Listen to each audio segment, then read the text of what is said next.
தற்போது 341 உள்ளூராட்சி மன்றங்களில் 340 உள்ளூராட்சி மன்றங்கள் செயற்படுகின்றன.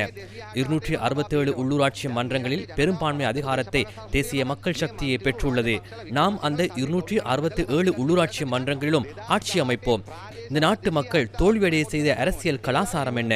ராஜபக்ச மற்றும் ரணில் விக்ரமசிங்க போன்றவர்கள் டோன் கணக்கில் பகிர்ந்து பணம் பெற்ற வரலாறு எமக்கு தெரியும் அல்லவா?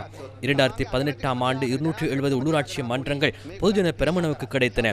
அதன்போது ஐக்கிய தேசிய கட்சி அரசாங்கம், அன்று ரணில், சஜித் அனைவரும் ஒன்றாக இருந்தனர். ஐக்கிய தேசிய கட்சி, ஐக்கிய மக்கள் சக்தி ஒன்றாக பார்த்தால் தமது கட்சி பிரதமர் பதவியை வைத்திருந்த பொழுது ஜனாதிபதி பதவி இருந்த போதிலும் அவர்களுக்கு 34 தான் கிடைத்தது, 32% கிடைத்தது. விட்டுவிட்டு சென்றார்களா? எனினும் தற்போது எமக்கு விட்டுவிட்டு செல்லுமாறு கூறுகின்றனர்.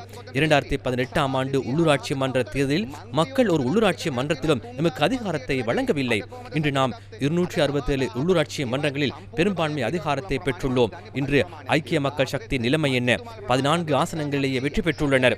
பொதுஜன பெரமுன ஒரு மன்றத்தில் கூட வெற்றி பெறவில்லை. எனவே உள்ளூராட்சி மன்ற தேர்தல் முடிவுகளை ஒப்பிட்டு பார்க்கும் பொழுது இலங்கை வரலாற்றில் அதிக உள்ளூராட்சி மன்றங்களில் இம்முறை தேசிய மக்கள் சக்தி வெற்றி பெற்றுள்ளது. வடக்கில் எமது பலம் குறைந்துள்ளதாக கூறுகின்றனர். தமிழரசு கட்சி எவ்வாறு தேர்தல் செய்தது? கசிப்பு விநியோகித்தனர். நான் பொறுப்புடன் கூறுகின்றேன், பணம் பகிர்ந்தனர். என்னை விட இங்குள்ள பாராளுமன்ற உறுப்பினர்களுக்கும் அமைச்சர்களுக்கும் நன்கு தெரியும். மிக மோசமான இனவாதத்தை பயன்படுத்தினர். மன்னார் மாவட்டத்தில் அதிக வாக்கு தேசிய மக்கள் சக்திக்கு கிடைத்துள்ளது. இன்றும் வவுனியா மாவட்டத்தில் மிக பெரிய கட்சி தேசிய மக்கள் சக்தி. முல்லைத்தீவு மாவட்டத்தில் வாக்குகள் அதிகரித்துள்ளன. யாழ் மாவட்டத்தில் வரலாற்றில் எமது கட்சிக்கு உள்ளூராட்சி மன்றங்களில் ஒரு உறுப்பினர் கூட இருக்கவில்லை. இன்று யாழ் மாவட்டத்தில் தேசிய மக்கள் சக்தியின் 81 உறுப்பினர்கள் தெரிவாகியுள்ளனர். கிளிநொச்சியையும் சேர்த்தால் சுமார் 100 உறுப்பினர்கள் உள்ளனர். யாழ் மாநகர சபையில் பெரிதாக பேசும் கட்சிக்கு 13 உறுப்பினர்களே உள்ளனர். பொன்னம்பலத்தின் கட்சியில் 12 உறுப்பினர்களே தெரிவாகியுள்ளனர். தேசிய மக்கள் சக்தியிலிருந்து முதற் தடவையாக 10 உறுப்பினர்கள் தெரிவாகியுள்ளனர். ஐக்கிய மக்கள் சக்திக்கு 1, ஐக்கிய தேசிய கட்சிக்கு 1, தேசிய மக்கள் சக்திக்கு 10. அவ்வாறென்றால் வடமாகாணத்தில் தேசிய மக்கள் சக்தியின் 150 உறுப்பினர்கள் தெரிவாகியுள்ளனர். தேசிய அரசியலில் வடக்கில் உள்ள மிக பெரிய கட்சி எமது கட்சி. அங்கு எமக்கு சந்தர்ப்பம் கூறிய காரணம் எமது வேட்பாளர்கள் மிகவும் புதியவர்கள். அத்துடன் அலைவரிசை ஒன்றின் உரிமையாளர் தற்போது பெரிதாக பேசுகின்றார். அதில் அரைவாசிக்கு மேற்பட்டவர்கள் தாமரை மொட்டின் உறுப்பினர்கள்.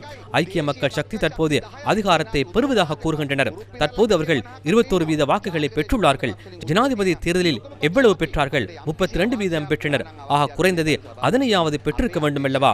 எம்மை விட 23 லட்சம் பின்னால் உள்ளீர்கள். அது 2 மடங்காக அமைந்தாலும் கூட எம்மை பிடிக்க முடியாது. எனவே தேசிய மக்கள் சக்தி 267 உள்ளூராட்சி மன்றங்களிலும் ஆட்சி அமைக்கும்.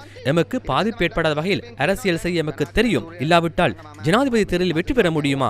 பாராளுமன்றத்தில் அதிகாரத்தை பெற முடியுமா? தற்போது கொழும்பு மாநகர சபையை பாருங்கள். இதுவே முதற் தடவையாக ஐக்கிய தேசிய கட்சி அல்லது ஐக்கிய மக்கள் சக்திக்கு ஒரு மாநகர சபையில் கூட அதிகாரத்தை பெற முடியவில்லை. நாம் பெருமையுள்ளவர்கள் என்று கூறுகின்றார்கள். நாம் திருடர்கள் முன்னிலையில் பெருமையானவர்கள் தான். பிச்சைக்காரர்கள் போன்று அரசியல் செய்வோர் மத்தியில் நாம் பெருமையானவர்கள் தான். மக்கள் மத்தியில் நாம் உண்மையானவர்கள். இந்த மக்கள் ஆணை துறவில் நமக்கு தெரியும். இன்னும் சில நாட்களில் எமது உறுப்பினர்கள் இயந்திரம் போன்று செயற்படுவார்கள். இம்முறை நெடுந்தீவிலிருந்து தேவேந்திர முனை வரை தேசிய மக்கள் சக்தி உறுப்பினர்கள் தெரிவாகியுள்ளனர். எங்கும் இல்லாததை போன்று மக்களோடு இணைந்து நாம் பயணிப்போம்.